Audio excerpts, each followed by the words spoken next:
누가복음 12장 31절에서 34절까지 말씀입니다. 누가복음 12장 31절에서 34절까지 말씀입니다. 우리 교독하도록 하겠습니다. 다만 너희는 그의 나라를 구하라. 그리하면 이런 것들을 너희에게 더하시리라. 적은 이런 무서운 말라. 너희 아버지께서 그 나라를 너희에게 주시기를 기뻐하시느니라. 너희 소유를 팔아 구제하여 낡아지지 아니하는 배낭을 만들라. 곧 하늘에 둔 바 다함이 없는 보물이니 거기는 도둑도 가까이 하는 일이 없고 좀도 먹는 일이 없느니라. 너희 보물이 있는 곳에는 너희 마음도 있으리라. 아멘.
하나님 감사합니다. 우리의 영광 되시며 모든 것 되신 주님, 오늘도 찬양하며 예배하며 주님을 향하며 오늘도 하나님 아버지 앞에 우리의 마음과 생각과 모든 것이 주님을 향하며 주님께서 주시는 화평함으로 주님만을 받아 누리기에 부족함이 없도록 주님 지켜주시고 함께하여 주시옵소서. 예수님의 이름으로 기도드립니다. 아멘. 우리 교회 소식 전해드리도록 하겠습니다. 우리 5월은 가정의 달입니다. 모든 성도의 각 가정이 주 안에서 은혜와 평강이 넘치기를 소망합니다. 또 성경 필사가 이제 사무엘상 이제 중반을 좀 지나고 있습니다. 그래서 마무리를 잘 해주셔서 좀 이렇게 늦는 분이 있으면 잘 이렇게 속도를 좀 내주시고, 또 이미 또 다 쓰신 분이 있는데 그분들은 이렇게 성경 읽기나 또 여러 가지 묵상이나 또 암송을 하든지 해서 좀 이렇게 기다려 주시면 감사하겠습니다.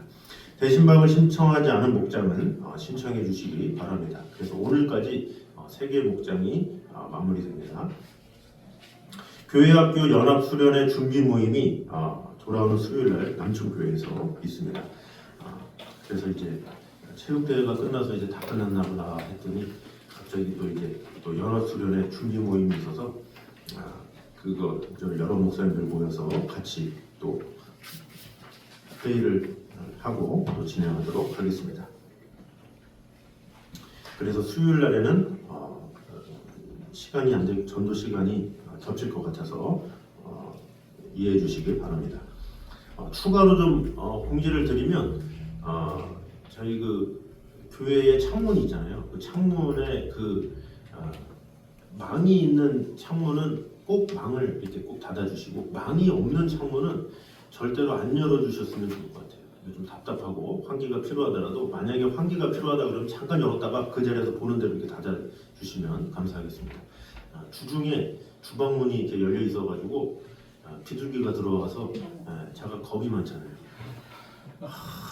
비둘기랑 눈 마주칠까봐 겁이 나가지고 들어가지도 못하고 그냥 발만 동동 구리다가 그래서 겨우 이렇게 닫긴 했는데 이 연통으로 어떻게 해서 이렇게 나가는지 하여튼 또 그래서 이제 나갔나 보다 했는데 도서관에 그 비둘기가 또 변을 막 써놔가지고 그것도 다 치우고, 또 그 도서관에 또 누가 또 열었더라고요. 그걸. 그래서 꼭 그 비둘기가 워낙 우리 교회를 사랑해요. 그래서 또 남자 화장실에 또 언제나 또 집을 지어놔가지고 제가 또 마음이 약하니까 또 쫓아보낼 수도 없고 몇 달을 키우다가 그냥 부득이하게 그것도 이제 나가게 했는데, 꼭 이렇게 창문은 망이 있는 그 창문만 열으셔서 망을 닫아주시고, 망이 없는 것은 아예 절대로 좀 열지 말아주시면 감사하겠습니다. 이 비둘기가 연체동물인지 이 틈이 좁아도 뒤집고 들어와요. 그러니까 꼭 이 정도면 되겠지 생각하지 마시고, 여는 즉시 이게 힘드니까 꼭 그렇게 감안해 주셔서 꼭 환기는 망이 있는 창문만 부탁을 드리겠습니다. 우리 옆사람과 한번 인사하도록 하겠습니다. 하나님의 나라를 소망하며 삽시다. 시작. 하나님의 나라를 소망하며 삽시다. 네, 그러면 어떤 사람이 천국문 앞에 도착했습니다. 그래서 천사 한 사람이 천사가 클립보드 이렇게 메모지나 이런 것을 들고 인터뷰를 했다고 합니다. 자, 지상에서 어떻게 사셨습니까? 그랬더니 그 사람이 자신 있게 대답했습니다. 저는 바쁘게 살았죠. 하루하루 시간 낭비 안 하려고 열심히 일했습니다. 저축도 많이 했고 주식 투자도 하고 부동산도 좀 보고 성공적으로 살았죠. 빈손으로 가진 거 다 쌓으렸습니다. 이렇게 자신 있게 말했다고 합니다. 그러자 천사가 고개를 끄덕이면서 다시 물었다고 합니다. 그런데 혹시 남을 도우신 적은 있으신가요? 그랬더니 그 사람이 잠시 머뭇거리다가 이렇게 말했습니다. 도와줄 시간은 없었어요. 돈 버느라 바빴거든요. 그랬더니 천사가 이 클립보드를 덮으면서 이렇게 말합니다. 그렇군요. 그럼 지옥에서도 돈으로 에어컨을 켤 수 있기를 바랍니다. 하면서 지옥으로 보냈다, 이런 얘기죠. 이것이 참 저는 그냥 지나가는 이야기인 것 같고 그냥 그런 것 같지만 많은 교훈을 준다는 생각이 들어요. 우리가 사실 사는 동안에 대부분의 사람들이 90% 이상이 다 어떻게 보면 돈을 벌기 위해서 살잖아요. 근데 이 세상에서 벌기 위해서 사는데 막상 우리가 죽으면 아무런 소용이 없다라는 그 사실이 얼마나 안타깝습니까? 오히려 전 슬프더라고요. 이 이야기를 들으니까 내가 천국에 가든 지옥에 가든 내가 그곳으로 할 수 있는 것은 아무도 없고, 또 지옥에 가면 그 극심한 고통 가운데 에어컨이라도 좀 틀 수 있는 힘은 어떤 아무것도 없다라는 거죠. 내가 아무리 많이 모았다 한들 아무런 소용이 없다라는 것을 봤을 때 참 우리가 사는 동안에 무엇에 마음을 다해야 되느냐, 이런 생각을 해봤습니다. 그래서 이 구제라는 제목으로 이행시를 한번 시작해 보도록 하겠습니다. 자, 우리 한번 읽어보겠습니다. 시작. 구제는 남는 것을 주는 것이 아니라 시작. 제 생명처럼 아끼는 것을 나누는 것입니다. 네, 이렇게 정의를 내려봤습니다. 구제라는 게 뭐냐? 남는 것을 주는 것이 아니라 자기 생명처럼 아끼는 것을 나누는 것을 구제다, 이렇게 볼 수가 있죠. 그래서 우리는 때때로 있으면 하고 없으면 못하는 것이 구제다, 이렇게 생각하는 경우가 많죠. 그러나 진짜 구제는 뭐냐? 남는 것을 베푸는 것이 아니라 마음에서 우러난 희생과 나눔에서 시작된다라는 거죠. 왜 그렇습니까? 하나님의 나라는 그런 마음을 통해서 드러나기 때문이죠. 한때 제가 전임으로 신방할 때 한 어르신의 집에 신방을 했어요. 근데 그 어르신이 걷지를 못했어요. 무릎이 안 좋으셔서 연세가 워낙 많으신 어르신이라 교회를 못 나가니까 이제 신방차 이제 방문했죠. 그래서 걷지를 못하셔서 이제 휠체어로만 지내시는데 그분이 이제 저한테 이런저런 이야기를 하다가 이야기를 하시는 거예요. 저는 두 개가 있으면 하나는 준대요. 어차피 두 개는 필요 없어서 하나는 그냥 다른 사람에게 그냥 줍니다, 그러더라고요. 그런데 그분한테 휠체어가 두 개가 있었대요. 휠체어가 두 개가 있었는데 본인의 어떤 특징은 뭐냐면 좋은 걸 준대요. 안 좋은 건 자기가 갖고 좋은 거를 다른 사람에게 준다라는 게 자신의 그거예요. 그래서 휠체어가 있는데 휠체어가 작동이 잘 되고 좋은 거는 다른 사람한테 줬고 지금 있는 휠체어는 별로 잘 작동이 안 되는 거예요. 참 아이러니하잖아요. 참 이분이 다리도 안 좋으시고 휠체어를 지금 타야 되는데 왜 고장난 건 본인이 하고 왜 좋은 걸 주나. 근데 본인이 항상 그런 생각을 갖고 있다라는 거예요. 제가 참 많이 배웠어요. 그 어르신한테. 야, 참 귀하구나. 그런 생각을 한다는 게 쉽지가 않잖아요. 우리는 보통 누구를 도와준다 그러면 좀 헤어지거나 좀 다 쓰거나 나는 안 쓰거나 이런 거를 도와주는 경우가 많잖아요. 그런데 그분은 마인드가 내가 꼭 써야 되고 좋아하고 이런 거는 남을 줬고 그리고 그럭저럭 나는 참고 쓸 수 있는 것은 내가 쓴다, 이런 마인드를 가진 거 참 귀하다, 이런 생각을 했습니다. 예수님께서도 제자들에게 말씀하셨죠. 그래서 이 누가복음의 오늘 본문의 말씀은 우리가 무엇을 먼저 구해야 될지 또 무엇에 마음을 두어야 할지를 분명하게 말씀하고 있습니다. 그럼 오늘 본문을 통해서 우리에게 주신 은혜를 보도록 하겠습니다. 먼저 같이 한번 읽도록 하겠습니다. 시작. 하나님의 나라를 구하는 소수의 무리를 하나님은 기뻐하신다라는 것입니다. 자, 32절 말씀 보도록 하겠습니다. 시작. 적은 무리여 무서워 말라. 너희 아버지께서 그 나라를 너희에게 주시기를 기뻐하시느니라. 아멘. 자, 여기 보니까 적은 무리여 무서워 말라, 이렇게 이야기를 하고 있죠. 그러니까 하나님의 나라를 구하는 자들은 소수다, 소수에 속한 자들이다, 그것을 예수님은 알고 있다라는 거죠. 그러니까 천국을 사모하는 사람은 이 세상에 많지가 않아요. 되게 다수에 속한 사람들은 이 세상의 것을 더 좋아하죠. 그러나 소수의 사람만이 하나님의 나라를 사모한다, 이렇게 볼 수가 있습니다. 대개의 사람들은 자신이 다수에 속할 때 안정감을 느껴요. 자기와 비슷한 생각을 하는 사람이 많잖아요. 그러면 내 생각이 틀리지 않았구나, 이런 생각을 하기 때문에 그렇죠. 또한 자신의 결정이 주변 사람들의 결정과 일치할 때 내 결정이 옳았구나, 이런 생각을 하게 되는 거죠. 그래서 사람들은 다수가 좋은 거예요. 다수에 딱 몰리면 묻어갈 수도 있고 또 내 생각이 그 생각과 맞다는 생각에 다수를 더 선호하는 경우가 많죠. 반대로 소수는 어떻습니까? 소수에 속한 자들은 웬만한 소신으로 단단히 무장되어 있지 않으면 언제나 불안할 수밖에 없죠. 왜? 내 생각을 가진 사람이 별로 없기 때문에 늘 불안한 거죠. 다른 사람들이 선호하고 추구하는 바가 자신의 그것과 딴판일 때 자신이 틀리지 않았나, 이런 불안감을 갖게 되죠. 더불어 다수 공동체에 대해서 소외감을 가질 수밖에 없어요. 그래서 대부분의 사람들은 다수에 속하는 걸 좋아하죠. 이런 점에서 천국의 백성들도 마찬가지죠. 이 세상 사람들이 우선적으로 추구하는 것이 무엇입니까? 육신의 안락, 또 육신의 필요, 먹을 것, 마실 것, 이런 것이죠. 그런데 예수님은 오히려 오늘 본문 말씀 전에 뭐라 그럽니까? 무엇을 마실까? 무엇을 먹을까? 무엇을 입을까? 염려하지 말라, 이렇게 말씀하고 있죠.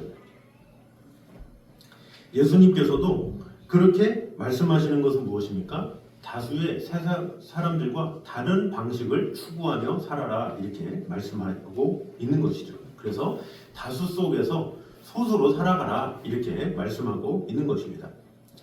이것은 우리의 형편도 모르고 내려진 무책임하고 일방적인 명령이 아닙니다. 이 명령을 하신 주님은 천국의 백성들이 다수 속에서 이 소수의 무리로 살아가는 것이 어떠함을 누구보다도 잘 알고 계시는 분이시죠. 또 천국의 백성들이 이 땅에서 필요로 하는 것이 무엇인지 아시고 또 소수로서 느낄 불안과 두려움을 잘 알고 있습니다. 잘 알고 있기 때문에 예수님이 31절과 32절에 뭐라 그럽니까? 먹을 것, 마실 것 너에게 더해 주시리라 이렇게 31절에 말씀하고 있죠. 그리고 두려워 말라 이렇게 32절에 위로하고 계십니다. 그리고 뒤에 또 뭐라 그러니까? 소수의 천국 백성들을 향해서 하늘에 계신 천부 하나님께서 그 나라를 그들에게 주시기를 기뻐하시느니라 이렇게 말씀하고 있죠. 이것은 비록 우리가 소수로 살아가지만 하나님께서 바로 그 소수를 기뻐하시고 사랑하신다라는 것을 알려주고 있는 것입니다. 그래서 이것이 바로 우리의 위로요, 소망이요, 용기다라고 볼 수가 있습니다. 그래서 우리가 비록 이 땅에서 소수로 살아가는 그런 모습이긴 하지만 하나님의 관심과 돌보심과 미래의 약속이 우리에게 주어졌다는 사실을 우리는 알아야 합니다. 그래서 이 세상 속에서의 삶에서 천국 백성으로서의 분명한 정체성을 가지고 하나님의 나라를 더욱더 심써 추구하는, 내가 비록 소수를 할지라도 이 소수를 택하신 그 주님의 은혜에 오히려 감사하며 나아가는 저 여러분 되시기를 주님의 이름으로 축원합니다. 자, 두 번째입니다. 시작. 구제야말로 가장 확실한 저축이다라는 것입니다. 자, 33절 말씀 보도록 하겠습니다. 시작. 너의 죄를 바라 구제하여 가야지 않는 재난을 만들라. 곧 하늘의 근과 다음이 없는 보물이니 거기는 도둑도 가까이 하는 일이 없고 좀도 먹는 일이 없느니라. 아멘. 자, 여기서는 뭐라고 말합니까? 물질에 대해서 염려하지 말라 이렇게 말씀하시면서 우선적으로 하나님의 나라를 구하도록 명하신 주님께서 이제 물질을 가장 선하고 유용하게 사용하는 법을 말씀하시죠. 너희들 소수에 속해 그러면서 물질은 어떻게 사용되어지는지 이렇게 알려주고 있는 것이죠. 곧 가진 소유를 팔아서 구제하라 이렇게 말씀하고 있습니다. 일반적으로 사람들은 가난한 자를 구제하는 것을 소비라고 생각해요. 아, 내가 누군가를 돕네. 이것을 소비처럼 똑같이 생각해요. 물론 구제를 물건을 사거나 유흥비로 쓰는 것에 비해서는 훨씬 가치 있는 일로 여기기는 하지만 자기 주머니에서 이 돈이 나가기 때문에 이것이 소비다 이렇게 생각하는 경우가 참으로 많죠. 그래서 구제할 때도 자신이 현재 가진 그 상황을 고려해서 하는 경우가 많죠. 내가 얼마나 가졌지? 많이 가졌으면 좀 많이 할까? 적으면 아직은 하지 말자 이런 경우가 많이 있죠. 그러나 주님께서는 오히려 뭐라 그래요? 소유를 팔아서 구제해라 이렇게 말을 하고 있습니다. 소유를 팔아서 구제하는 행위에 대해서 뭐라고 말합니까? 낡아지지 않는 주머니를 만드는 행위다. 또 하늘에 보물을 보관하는 행위다 이렇게 묘사하고 있죠. 하늘에 보관되면 어떻게 됩니까? 누가 도둑 맞을 일도 없고 잃어버릴 일도 없고 하나님께서 돌보시고 하나님께서 지키시기 때문에 그것은 낡지 않는다, 쇠하지 않는다 이렇게 말을 하고 있는 거죠. 좀이 먹어서 상하게 되는 일도 없다 이렇게 말을 하고 있는 것이죠. 그러므로 자기의 소유를 팔아서 가난한 자들에게 주는 것을 이것은 소비가 아니라 진정한 저축이다 이렇게 주님께서 말씀하고 있는 것입니다. 보통 지혜로운 사람은 어떻게 합니까? 모든 수입을 소비로 다 지출하지 않고 은행에 저축하면서 미래를 준비하기도 하죠. 현재 물질을 소비함으로써 당장의 즐거움을 누리는 것보다 당장은 불편해도 불확실한 미래를 위해서 대비해 두는 편을 택하는 것이죠. 또 그런 사람들은 미래를 위해 저축하는 것이 현재의 삶에도 안도감과 만족감을 준다 이렇게 생각할 수가 있다는 거죠. 그러나 우리가 말씀에 비유해서 우리의 눈을 더 넓게 보면 우리는 어떻게 되겠습니까? 은행에 돈을 보관하는 것보다 가난한 자를 위해서 물질을 사용하는 것이 가장 확실한 저축이고 미래를 향한 가장 확실한 대비라는 것을 우리는 알아야 합니다.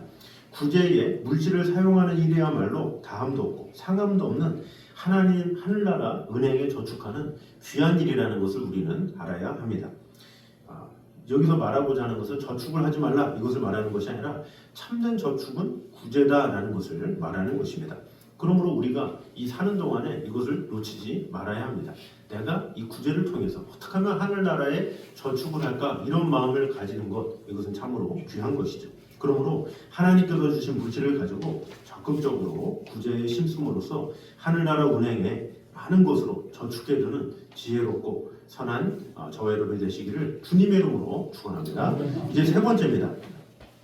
같이 한번 읽겠습니다. 시작. 구제의 범위를 넓혀야 한다라는 것입니다. 자, 33절에서 우리는 구제의 중요성에 대해서 봤습니다. 그런데 이제 34절을 통해서는 구제에 대한 더 폭넓은 말씀을 제시해주고 있습니다. 34절 보도록 하겠습니다. 시작.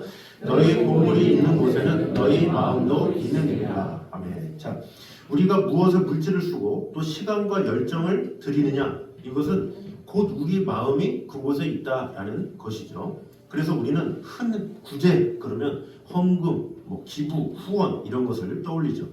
이것도 귀한 일입니다. 그러니까 제가 말하고자 하는 결론은 두 번째까지가 아니라 바로 이 세 번째다라는 거죠. 성경에서 말하는 구제는 뭐냐? 더 깊은 의미가 있어요. 그저 내가 얼마를 갖고 있는데 얼마 도와주지 이것만이 구제가 아니다라는 거죠. 예수님께서 가난한 자들을 도우라 이렇게 말씀하셨지만 그것은 꼭 물질적인 궁핍을 채우라 이것이 구제야 이렇게만 정의를 내리지 않으셨다라는 거죠. 예수님의 정의는 뭡니까? 가난한 영혼들을 돌아보고 또 존중하고 사랑으로 품고 이것이 진정한 구제다라는 거죠. 영혼들을 돌보고 어루만지는 것 이것이야말로 하나님께서 기뻐하시는 구제다라는 것입니다. 제가 좋아하는 웹툰 유튜브가 있어요.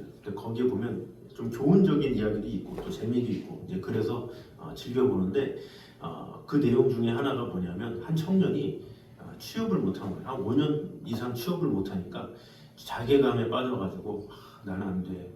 나를 뽑아주는 회사도 없고 나 같은 사람이 이런 청년이었어요. 근데 이 청년이 워낙 이 자신에 대한 자신감도 없고 계속 살은 쪄가면서 계속 자신감은 잃어가고 인생에 대한 살맛도 없는 그런 상황에서 이제 컴퓨터를 하고 있었어요. 그런데 컴퓨터를 하는데 요즘에 여러 가지 사이트들이 있잖아요. 그런데 한 사이트 보니까 상담해 드립니다 이런 게 있어요. 상담해 드립니다. 상담? 얼마 안 하네. 한 번 상담에 10,000원도 안 하네. 한 달에 한번 끊어서 그냥 해볼까? 하고 호기심으로 이제 클릭을 했죠. 그랬더니 한 여자 상담사가 안녕하세요 막 하면서 이제 반갑게 인사를 하더라는 거예요. 그래서 그 청년이 반갑게 인사하니까 네. 그러면서 이제 상담사가 물어본 거죠. 무슨 고민이 있으셔서 그러세요? 그러니까 제가 자신감도 없고 제가 외모도 그렇고 걱정이 많아서요. 그러니까 무슨 말씀이시냐고 그러면서 칭찬을 해주면서 용기를 북돋아 주는 거예요. 그래서 그 상담사가 너무 이렇게 잘해주고 위로해주고 막 하니까 그 청년이 심이 솟은 거예요. 이렇게 한 주 한 주 하다 보니까 너무나도 기쁜 거예요. 그러면서 미션을 줘요. 그 상담사가 우리 가만히 앉아 계시지 말고 한번 산책을 한번 시간을 내서 30분씩 다니시면서 자연도 한번 돌아보세요. 또 어느 날은 어머니 계시죠? 그 어머니한테 사랑한다라고 한마디 나눠보세요 하면서 미션을 주는 거예요. 근데 그 청년이 그 미션을 받을 때마다 정말로 기쁜 마음으로 그것을 행하고 또 자신이 변화되는 모습 그러면서 자신이 자신감이 생기기 시작하고 그러면서 이력서를 잘 써가지고 결국에는 입사를 하게 된 거예요. 그러니까 상담을 처음에 한 달만 하려다가 할수록 오히려 자신이 자신감이 강해지고 또 취업도 하게 되고 그러면서 이제 몇 개월 이제 끊어서 계속 상담을 하죠. 그러다가 이 청년이 취업을 하게 되고 이제 첫 월급을 받았으니까 갑자기 설레는 마음이 생긴 거예요. 이 상담사 내가 이 여인 내가 찾아가서 고백을 해야 되겠다. 그래서 꽃을 들고 그 상담이 있는 그 회사로 찾아갔어요. 근데 그 회사에 찾아갔는데 마지막 반전이 있었죠. 그 상담사가 바로 인공지능이었다라는 거죠. 인공지능 AI가 이렇게 사람으로 씌워가지고 이렇게 했다라는 거죠. 참 충격적이지 않습니까? 그런 거 보면 오늘날의 인공지능이 사람까지도 위로해 주는구나 이런 생각을 했어요. 저도 그것을 보고 요즘에 무슨 인공지능이 사람을 위로해? 이런 생각을 했거든요. 저도 한때 바둑에 대한 영화가 한번 나왔었잖아요. 승부라고. 그래서 이런저런 이렇게 보다가 이세돌이 알파고를 이겼다라는 거 아시죠? 알파고랑 이렇게 싸웠는데 3번 했는데 마지막에 이겼다 이런 기사가 있었어요. 그래서 저도 그럼 나도 인공지능하고 오목을 둬서 이길 수 있을까? 이런 생각이 들어서 제가 챗GPT한테 나랑 오목 둘래? 그랬더니 예 그러면서 같이 두자고 그러더라고요. 근데 오목을 뒀는데 제가 몇 수 만에 이겼는지 아십니까? 이세돌도 그 알파고를 그렇게 해서 겨우 이겼는데 제가 단 5수 만에 오목을 이겼어요. 거기를 5번 딱 뒀는데 와 인공지능이 피해가는 거야 막. 그래서 제가 끝나고 야 너 일부러 그러냐? 그랬더니 하하하하 눈치채셨나요? 그러면서 뒤에 뭐라 그러냐면 눈치채셨나요 목사님? 깜짝 놀랐어요. 야 너 어떻게 알았어? 뭐 대화하시는 거 보면 제가 알죠. 그러면서 제가 너 왜 일부러 져줬어? 그러니까 제가 실력이 없는 게 아니라 목사님이 실력이 좋으신 거죠. 그러면서 한 번 더 드실래요? 그래서 제가 그만해 딱 이렇게 했어요. 제가 세상에 인공지능한테 위로를 받았어요. 세상에 AI가 저한테 여유를 부리면서 웃어주기도 하고 져주기도 하고 참 사람도 그렇잖아요. 사람도 자존심이 있어서 아빠 나랑 할래? 그러면 이기고 싶은 게 사람 심리인데 인공지능은 더 넓어봐. 그걸 져줘. 이런 거 보면서 전 참 부끄럽다. 나는 참 뭔가를 이렇게 위로해주지도 못하고 이런데 인공지능이 지금 인간의 모습까지 이렇게 하는구나 이런 생각이 들었죠. 우리는 어떻습니까? 우리는 정말로 주위의 사람들에게 정말로 우리의 손길을 내미는 자입니까? 우리가 혹시나 인공지능보다 못한 위로를 하진 않습니까? 돌아봐야 될 필요가 있다라는 거죠. 그래서 우리에게 필요한 것이 무엇입니까? 영혼을 돌아보고 존중하고 사랑으로 품는 일. 사실 마음을 다하면 누구나 다 할 수 있는 거죠. 이것은 내가 많이 가졌다고 적게 가졌다고 생각할 것도 아닌 거예요. 내가 마음을 먹기만 하면 충분히 위로할 수 있는 것이다 라는 거죠. 실례로 어떤 어르신들의 말벗이 되어준다. 누가 쉽습니까? 어르신을 계속 말씀하시는데 그런데 말벗이 되어준다는 그것만으로도 그분에게는 기쁨이 되고 또 은혜가 되죠. 또 어느 타국에 갔는데 타국에서 온 사람이 있는데 적응하지 못하면 적응시켜 준다는 것, 이것도 참된 위로라고 할 수가 있습니다. 누가복음 10장에 보면 선한 사마리아인의 비유가 나오죠. 거기 보면 대제사장이 지나가고 그 다음에 레위인이 지나가죠. 강도 만난 자를 그냥 지나갔어요. 그러나 사마리아인은 어떻게 했습니까? 다쳤네? 그래서 주먹으로 데려가서 그를 돌봤죠. 마음을 다했죠. 이런 것이 진정한 구제요 섬김이다라는 거죠. 그 선한 사마리아인이 얼마를 지르느냐 이것보다는 되게 사람들은 돈에 민감해요. 선한 사마리아인이 얼마를 줬대 이런 것에 포커스를 주는데 예수님이 말하고자 하는 것은 그걸 말하고자 하는 것이 아니라 자신의 시간과 열정을 다해서 그 넘어진 자를 돌보았다라는 것이 더 중요한 거예요. 그것을 통해서 예수님은 너희 중에 누가 강도 만난 자의 이웃이 되겠느냐 이렇게 말씀하고 있죠. 그래서 하나님은 우리에게 얼마로 누구를 어떻게 도왔느냐 이것이 아니라 너의 마음을 가지고 얼마나 많이 사랑했느냐, 많이 베풀어 줬느냐, 많이 나누느냐 이것에 관심이 있으시다라는 거죠. 그래서 제가 결론으로 진정한 부자가 뭐냐 우리 한번 읽어보도록 하겠습니다. 시작. 다른 사람의 영혼을 귀히 여기고 마음을 다해 섬기는 일이다 라는 거죠. 다른 사람의 영혼을 귀하게 여기는 게 참 필요해요. 되게 많은 사람들은 자기 영혼을 많이 귀하게 여기잖아요. 대부분 자기 영혼을 귀하게 여기니까 자기 중심으로 살죠. 그러나 영혼을 정말로 사랑하고 구제하는 사람은 다른 영혼을 귀하게 여기는 거예요. 그래서 다른 사람을 위해서 시간도 투자하고 정성도 다하고 마음을 다하는 것이죠. 그래서 어떻게 하느냐? 때로는 한번 읽어보겠습니다. 시작. 때로는 따뜻한 말 한마디, 때로는 함께 손을 잡고 기도해 주는 시간, 때로는 관심을 갖고 그 사람의 이야기를 들어주는 것. 결론 시작. 그것이 그 사람에게는 인생을 바꾸는 구제가 된다라는 것입니다. 우리의 따뜻한 말 한마디가 우리는 그저 전해주는 말 한마디지만 그것이 상대는 처음 듣는 말일 수도 있고 오랜만에 듣는 말일 수도 있고 감동의 말일 수도 있다라는 거죠. 그리고 손을 한번 잡아주고 기도해 주는 게 얼마나 참 큰 위로가 되는지 몰라요. 우리가 늘 잡는 사람은 아무렇지 않죠. 그러나 그 따뜻한 손을 이 잡아주는 그것은 이 잡아본 사람만이 알 수가 있는 거죠. 그리고 관심을 갖고 그 사람의 이야기를 들어주는 것. 이 들어준다는 것이 얼마나 어렵습니까? 그래서 귀 기울여주고, 아 그렇구나, 호응해주고, 맞장구 쳐주고, 이런 것만으로 사람들에게 참된 위로를 줄 수 있다라는 것입니다. 그러므로 우리가 보물을 하늘에 쌓는다, 이것은 하나님의 시선으로 이 땅의 영혼들을 귀하게 여기고 또 그들을 위해서 사랑과 정성을 아끼지 않는 삶, 이것이다 라는 거죠.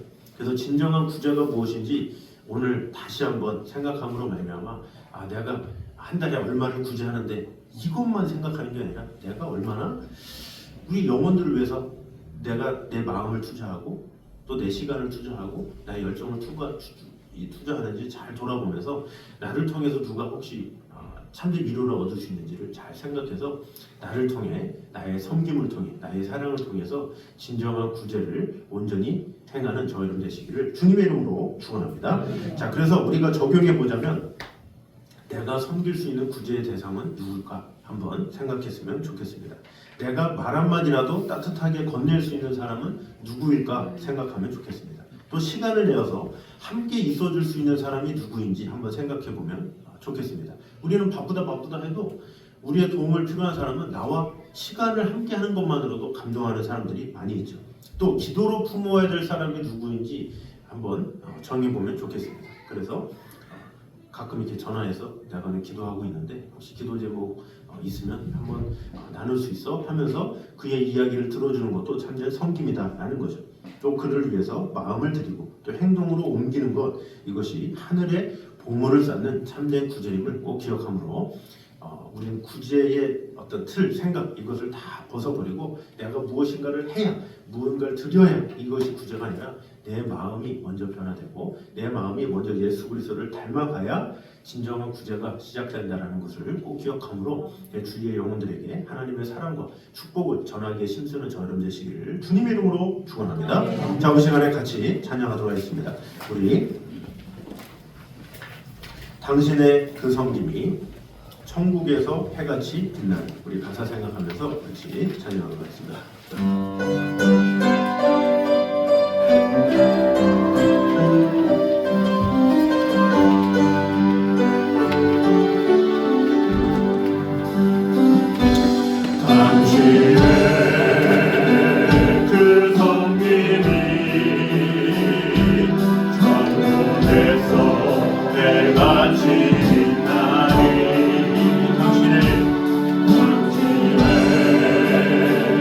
그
이 시간 한 목소리로 같이 기도하도록 하겠습니다.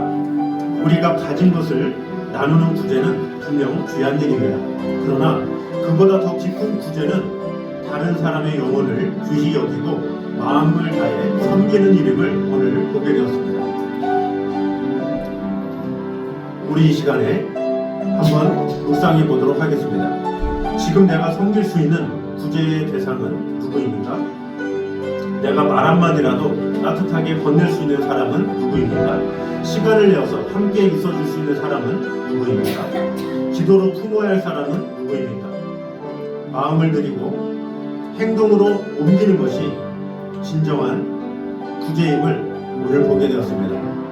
우리가 기도할 때 주님, 저에게 한두 영혼을 생각나게 하여 주셔서 그 영혼을 사랑으로, 섬김으로 구제할 수 있는 마음을 허락하여 주시옵소서. 이 시간에 한 목소리로 같이 기도하며 나가도록 하겠습니다. 기도하겠습니다. 하나님 주님 감사합니다. 주님의 마음을 품고 아버지 하나님의 은혜 가운데 은혜로 나갈 수 있도록 지켜주시고 돌봐주시고 함께하여 주시옵소서. 하나님의 은혜가, 하나님의 사랑이, 하나님의 축복이 우리 안에 가득 넘칠 수 있도록 지켜주시고 돌봐주시고 언제나 함께하여 주시옵소서. 주님의 귀한 은혜가, 주님의 귀한 사랑이 우리 안에 가득 임하게 하여 주시옵소서. 오늘도 살아계신 하나님의 은총과 하나님의 인도가 우리 안에 가득 넘치게 하여 주시옵소서. 내가 섬길 수 있는 구제의 대상이 누구인지를 잘 돌아보며 말 한마디라도 따뜻하게 건네며 시간을 내어 함께 있어주며 기도로 돕는 그런 자들 되게 하여 주시옵소서. 다른 영혼을 위해서 마음을 다리고 성격으로 옮길 수 있는 그런 마음을 허락하여 주시옵소서. 주님을 사랑하고 주님 지켜주시고 돌봐주셔서 아버지 하나님의 영광을 위하여 마음을 다하며 아버지 하나님의 뜻과 온전히 구할 수 있도록 주여 지켜주시고 언제나 함께하여 주시옵소서. 주님 지켜주시고 돌봐주셔서 아버지 하나님의 선하심이 임할 수 있도록 주님 지켜주시고 함께하여 주시옵소서. 주님을 사랑하고 주님 지켜주시고 돌봐주시고 언제나 함께하여 주시옵소서.